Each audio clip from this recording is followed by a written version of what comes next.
This is Guide to Everything. In today's video, I'll show you on how you can fix iCUE not detecting devices. So simply the first thing that you want to do is to just make sure that when it comes to physical connection, your device is connected properly using the proper wires, because from time to time, it cannot transfer the right data in order to receive it onto the software right here.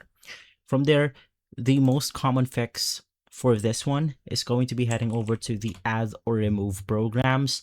In here, you simply want to search for iCUE. Now, we won't be uninstalling iCUE, but instead, you want to click on the three dots, click modify, click yes.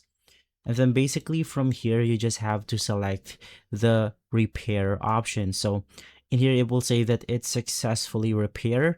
Click on start iCUE, but before you do that, just make sure that you have restarted your computer, and most likely it will then fix the problem. If not, this means that we have installed a bad batch or basically a corrupted installer of iCUE. So you just want to delete the application altogether, get a new one from the official website, and from there, that's going to be your main fix. If this video has been helpful, leave a like, subscribe, and follow us for more videos like this. Thanks for watching.